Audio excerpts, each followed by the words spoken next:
This is Dr. Toby, your host on Health and Wellness. It's a pleasure to invite you to watch our show this week.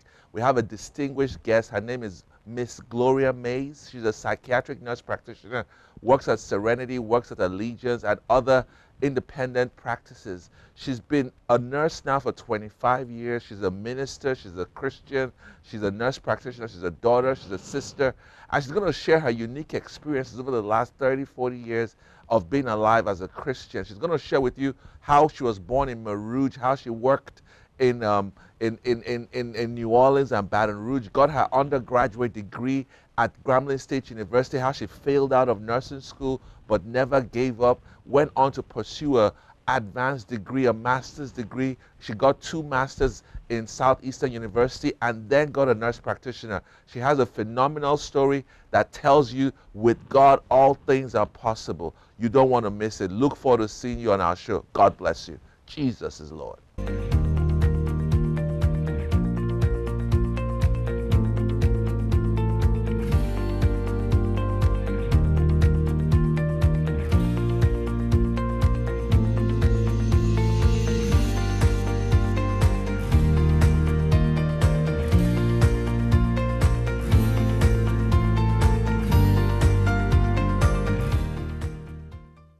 Hi, this is Dr. Toby Moma, your host on Health and Wellness. Thank you for joining our show today. What a pleasure to have you on the show. Don't touch that dial. We have a great guest, Miss Gloria Mays. She's a psychiatric nurse practitioner with 25 years experience in the nursing field. She's currently working in Ruston and other places in the area. You will be blessed by her story. She started off at Northeastern Louisiana University, then moved on to Grambling State University before, and then finished her program and then went down to New Orleans to work at Ochsner. And from there, she worked for a bit in Baton Rouge and then did her master's in Hammond at the Southeastern University and did her nurse practitioner's training at the University of Missouri as a psychiatric nurse practitioner. The best part of her story is how God has weaved her life from her years as a teenager when she got baptized to now a minister who has opened and started multiple NGOs, foundations, and ministries. She's the leader, president of Elisha Ministries that helps to cater for people's needs socially, economically, emotionally, and even spiritually. And then she also set up a women's group that's called Focus Women, that tries to help speak to women in a different situations that they find themselves. So with Jesus' joy, we're so delighted to have Miss Gloria Mays with us on the show today. You're welcome, Miss Gloria. God bless you. Thank you. Thank you so much. Thanks for for coming. We know how busy you are. You're doing more than one person at a time, but you're keeping up with everything else. I wanted to talk today about your family because a lot of people will be shocked at the background that you came out of. Tell us a bit about your background. Where did you grow up? Well, I grew up in a very small town in North Louisiana. It's actually a village. It's called Marouge. But it was a very close-knit town. I have So 4 maybe sisters. 1,000 people. Yeah. I About think that. the census may say now maybe 700 or 800. I think maybe when I lived there it was maybe 1,200. But it was a close-knit town. Everybody kind of knew everybody. And we had a elementary, high school, junior high school, and we grew up there. It's a farming community, though. Mm-hmm. It is Marouge is kind of like the metro center of farming.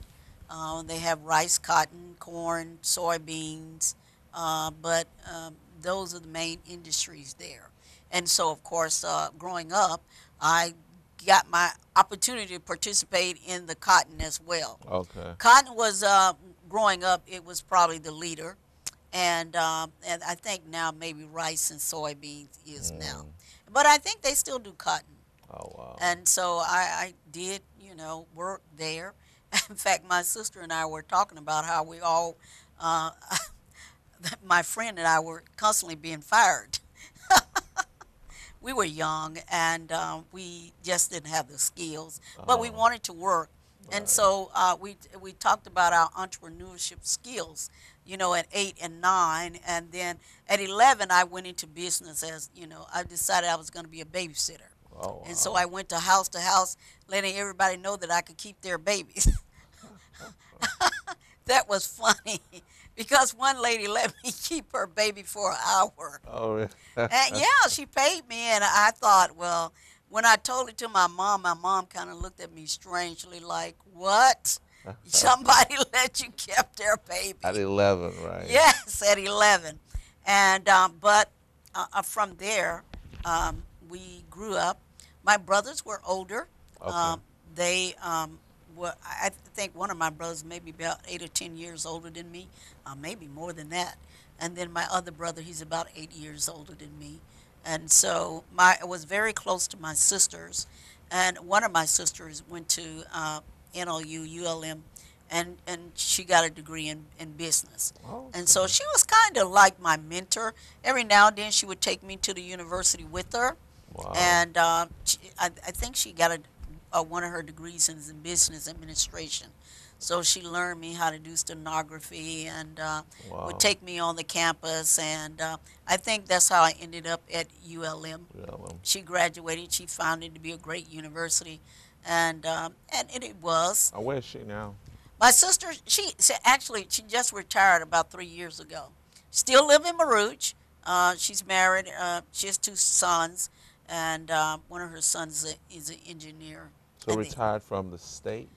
Grambling. She From retired from Grambling. Grambling. Oh, Yes, okay. yes. She moved up and became a dean's Oh, wow. assistant. Okay. So she there in the either mass communication, criminal justice. Okay. One of them. Yeah. How many kids did you grow up with in your home? How many kids were there at home? Um, uh, Initially, before my brothers left, there were seven of us. Yes, Okay. and so my mom had seven children, and then once the boys they grew up, and then my older sister when she went to college, there's my other sister closer to me. She actually got a scholarship, Oh, wow. uh, and we were all. My mom placed us in all types of uh, school performance. Either we played basketball or we're in band. Mm-hmm.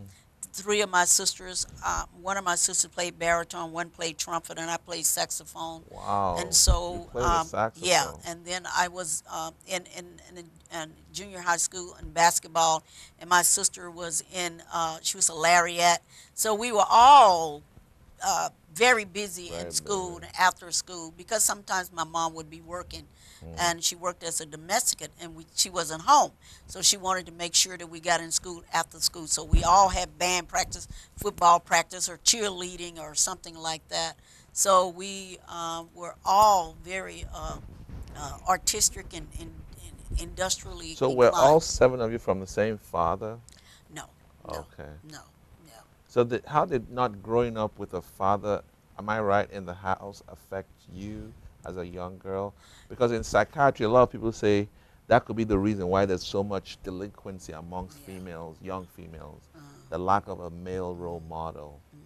Well, I think that for me, because I had male surrogates in the church, Okay. and then I had a godfather. I think that was initially, and I, in fact, I wrote a book called Spiritual Transformation, and I talked about what having a father really means to a young girl, Mm, and I think that I would be inclined to support that. Young girls need to know initially from their father that they're loved there and was. cared for and get their identity from him. Mm-hmm. And if you don't, you will struggle.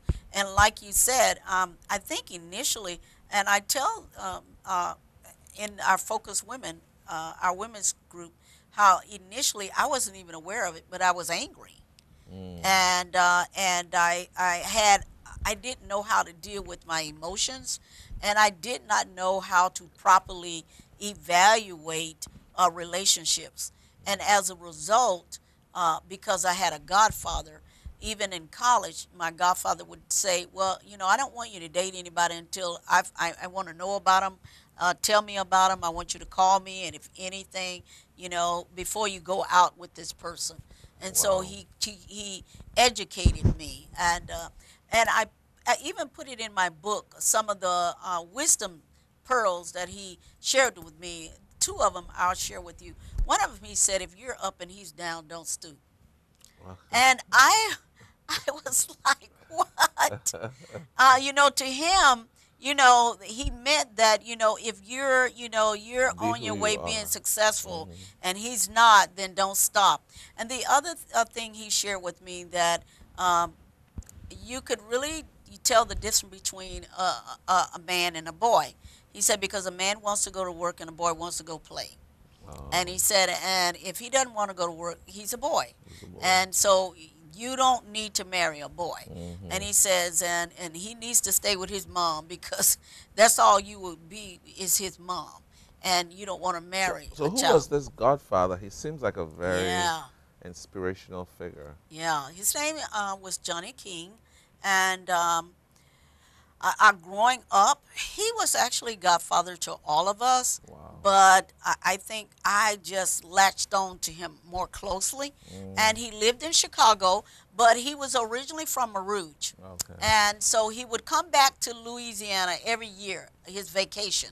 He would vacation in Louisiana, and he would let my mom know when he was coming. She would pick him up from the airport. He had sisters and brothers that live in the area as well, but he visited us practically every day while he was there. Wow. And he was my surrogate father from really, he really got intentional when I was in high school because one time I actually got suspended, which was definitely out of my character. Mm. And it was doing basketball practice. So you played well. You were a good Yes, basketball yes, player. yes, Wow. yes. Wow. Is that shocking? I'm not just. I didn't know that. Did Yes. you ever meet your father, your biological father? I did, Okay. and we actually would have visitations with him, and we would go and visit him at his house. But the relationship to me was very strained. I did not, because I did not have what I considered to be a true relationship with him. It was difficult for me to even have what I call if I had any conversation, it was superficial. If Mm. he asked me how I was doing, okay. But however, my other sisters, they really relished with the Talking relationship, to and him. yeah, and I would walk in and go, "What are you doing?" "Oh, I'm talking to Daddy. You want to speak to him?" "No, I'm, I don't want to talk to him." So that anger has Uh, maybe diffused a bit. It's gone. Is he still alive?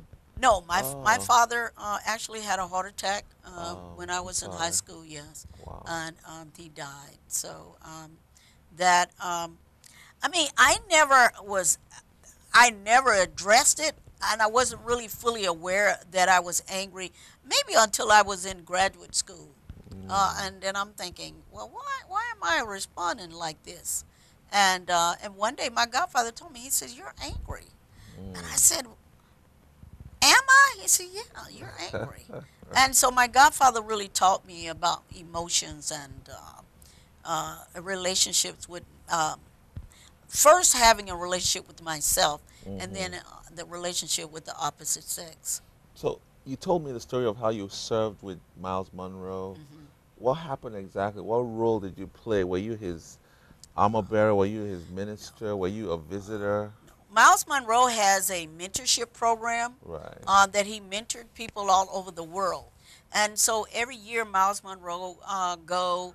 He was, even though he lived in the Bahamas, uh, maybe 75% of the time he was in the United States, Hmm. and he actually was in the U.S.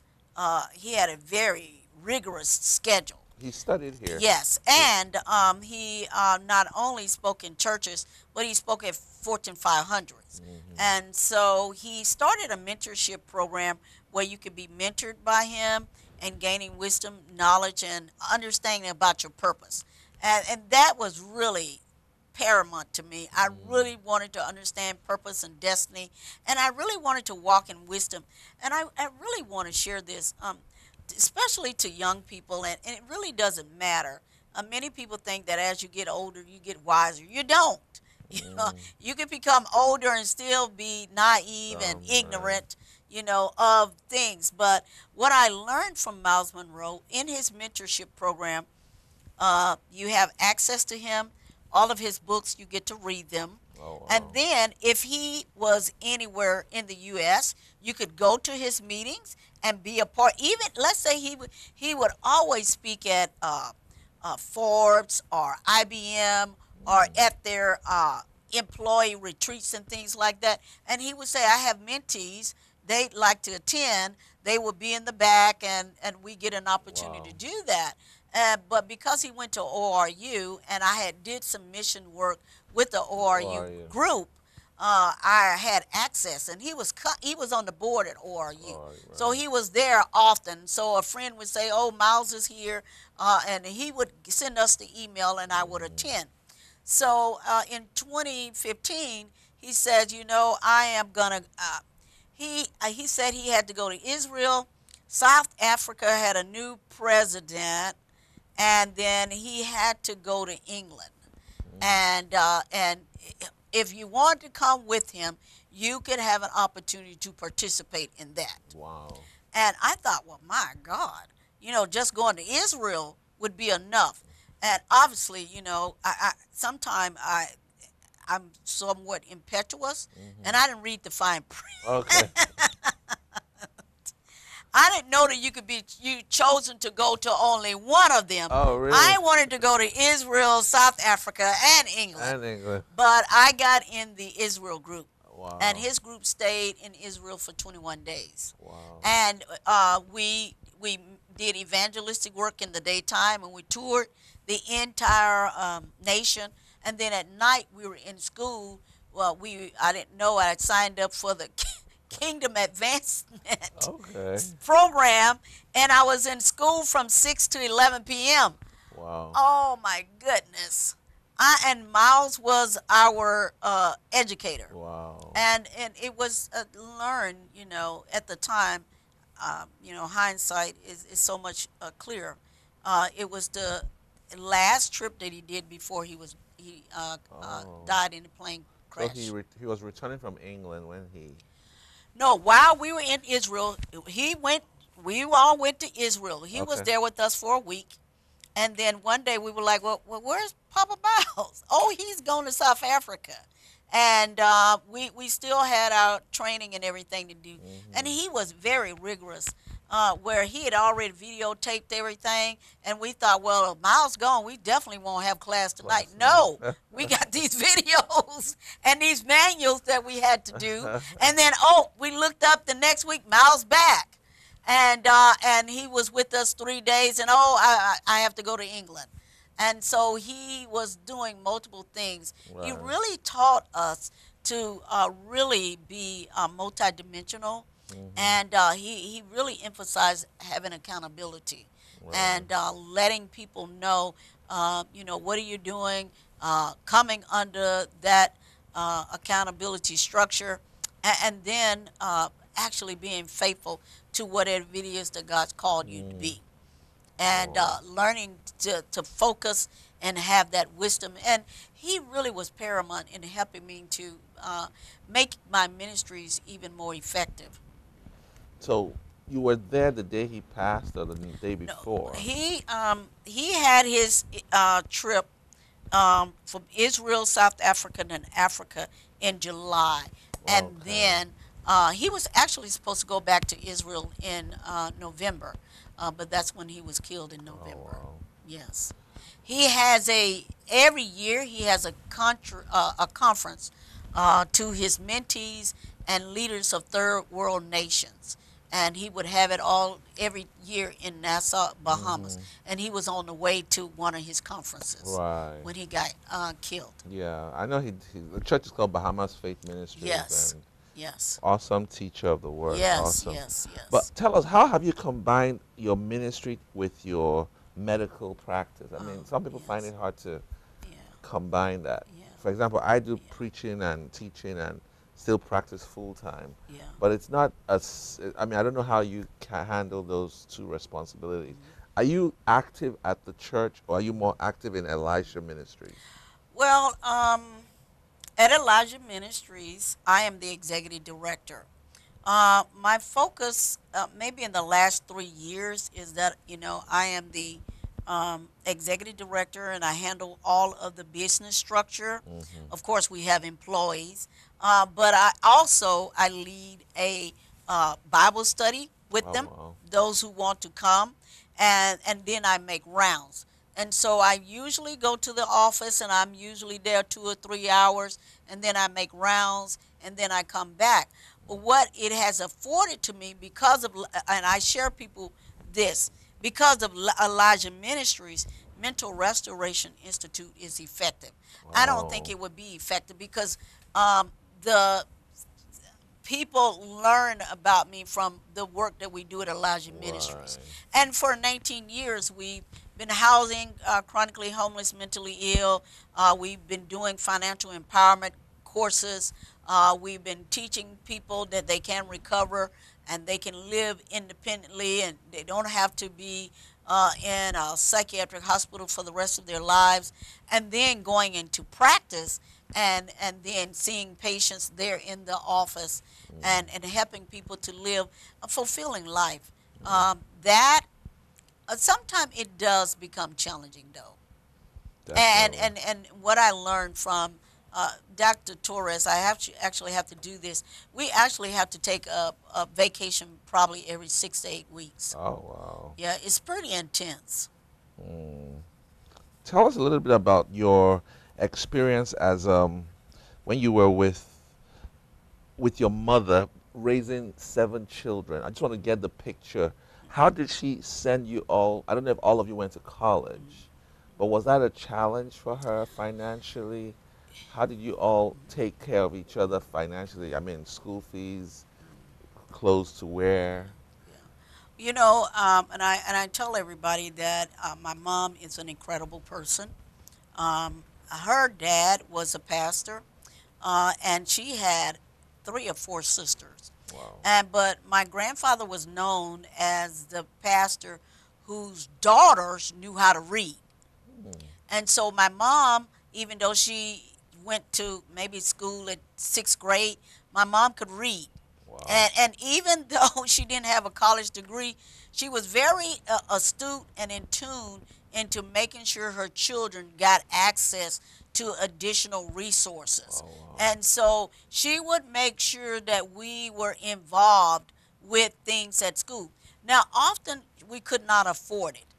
But because my mom was just very proactive and being in everything, other people sponsored us. But Mm. one unique thing I think that was really a turnaround for my mom was I remember maybe being 6 or 7 years old, and our house burned Wow. completely. And I guess my mom had so much work to do. They failed to communicate to us that at school that our house had burned down. So we got on the bus and we went home, and the Wow. bus driver, stopped, and he let us out right there. And I mean, literally, the smoke is burning, Okay. and we're just standing there. And I tell everybody that has helped me in ministry. Oh wow. That was my first experience with homelessness, but it was also my first experience with goodwill and seeing Mm. how communities come together and Come help together. people. Wow. And that made an impact on me. But I have to give my mom credit. Anytime there was someone's house burned down in the community or Mm. somebody had a need, my mom was right there to help them. Wow. Or From she from would tell cleaning us, yes, houses. or she would tell us, oh, this happened to these people. Let's go help them. And I remember one time during Christmas time, family's house burned down, and I mean, it was just horrible. Mm. And of course, what we got for Christmas, was a fruit basket and maybe a doll. But we had blankets that we had bought. And my mom said, their house burned down. And how about if we give that to him? We were like, yeah, mom. Mm. And so my mom really helped me to take in homeless people, and even now in the ministry, my mom would come and help. She would go to the men's house and cook. and Oh they would wow.